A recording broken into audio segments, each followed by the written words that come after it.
Екоживотот Кавадарци во рамките на проектот Произведи, употреби, рециклира и повторно употреби денеска одржа регионална конференција за општините Кавадарци, Неготино и Росомон.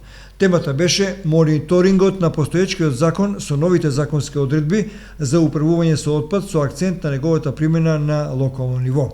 Ова конференција се одржа во просториите на Екоживотот Кавадарци, а на истата говореа Роберто Паризов, координатор на проектот Произведи, употреби, рециклирај и повторно употреби, а пошироко обраќање за целите на законот и неговата имплементација во пракса презентира Сонја Иловска, дипломиран професор по биологија, асистент на проектот во Македонија на еколошкото друштво Екоживот. Александра Бојкова Паризова, адвокат и правен експерт, пред пошироката јавност, присутните представници на општините, заинтересирани и инволвирани во рамките на примената на законските одредби, говореше и го презентираше постоечкиот закон со новите законски одредби за управување со отпад. Во текот на денешната средба свој обраќање имаше и Душко Христов од тимот на ЕНВ-нет во Македонија, како и Сонја Дамчевска. Многу интересна средба, која сметаме дека во иднина ќе биде топ тема за општините, посебно во регионите, а во Македонија се повеќето општини такви, каде што треба да бидат донесени соодветни прописи, национални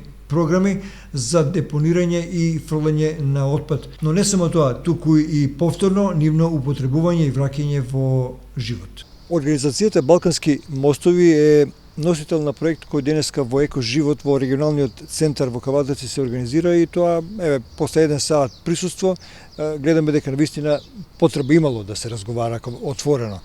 Отпадот беше третман на дискусија. Отпадот е широк појам. Председателе, што е тоа што сега би можеле да го кажеме за ова советување? Благодарејќи на Европската унија во рамки на овој проект ЕНВ-нет, каде што ние како носител и имплементатор Екоживот, главен акцент е на циркуларната економија. Ние постарите знаеме дека на времето одредени ресурси се копале, се користеле, се правеле како производи и се фрлале. Тоа е линеарна економија.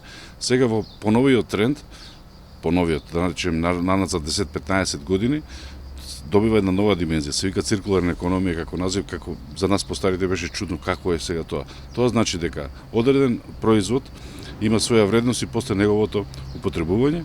Сакаме тие производи, пред се отпадот, да ги ставиме во функција на нови производи или нус производи кои што ќе произледат од самиот отпад, бидејќи секој отпад во светот веќе не е отпад, некој има своја економска вредност која што на тие држави каде што е регулиран во одредени системи носи големи профити. Само како податок ќе кажам дека во Македонија помалку од 7% се собира до 9 негдека доаѓа пластиката, пластичните шишиња.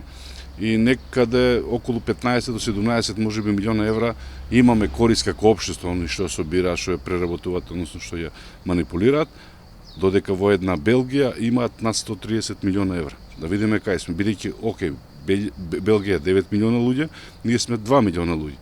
Меѓутоа, ајде да скратиме математика, да направиме математиката спрема наши услови.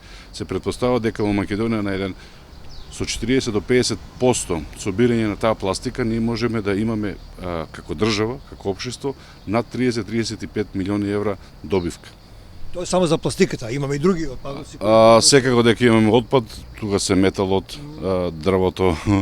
На крај крајва имаше збор, се надам дека како новинар видовте внатре за шутот.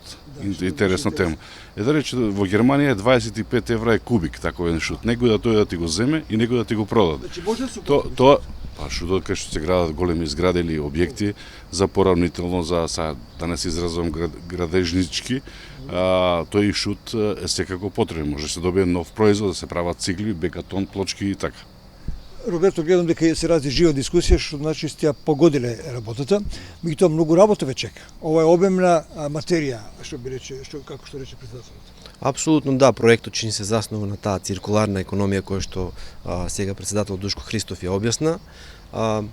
Во склоп на нашата почетна конференција, каде што се присутни представници од трите општини, во кои што ќе се реализира овој проект, Кавадарци, Неготино и Росомон, се разви интересна дискусија и падна интересни заклучоци за недостаток во склоп на справување со отпад во трите општини. Така да очекуваме да тие заклучоци потоа ги пренесеме на одреден документ кој што би имал некое стратешко значење за трите општини, со надеж дека ќе се подигне свеста кај граѓаните и дека ќе ќе добиеме едно подобро утре во справувањето со отпадот во општина Кавадарци и Неготино и Рос. Да, имаме соработка со општините. Да, имаме во соработка со општините, ете како што ни кажа презентерот, експертот на законот за управување со отпадот, дека е потребен самиот план за управување со отпад во секоја општина и дека неопходно е неговото правење и имплементирање. И трите општини би се надеваме дека ќе учествуваат во овој проект и на крајот од проектот дека ќе следуваат интересни и корисни за граѓаните на општините заклучоци. Исклучиво од оваков тип на проекти, доколку види светло, односно крајот има своја завршница во преточен, како што рече Роберто, во документ, некој кој што ќе го прифатат самите локални самоуправи, бидејќи сите ние како граѓани живееме на локално ниво. Јас тврдам дека не 100%, 1000%, самите граѓани ќе имаат добивка од ова, бидејќи ние може да се споредуваме со скандинавските земји, каде што пред 40 години, да не се лажеме, дека свеста се купува. Ние викаме дека имаме ниска свест, што е точно во Македонија, многу ниска свест, како граѓани фрламе на секаде, се и се што ќе ни падне како отпад или ќе ни отпадне. А од друга страна некиме да размислиме, нема кој да организира целата работа, бидејќи во една Шведска пред 40 години имало 3 фабрики за преработка на батерии, отпадни батерии и акумулатори. Денеска нема.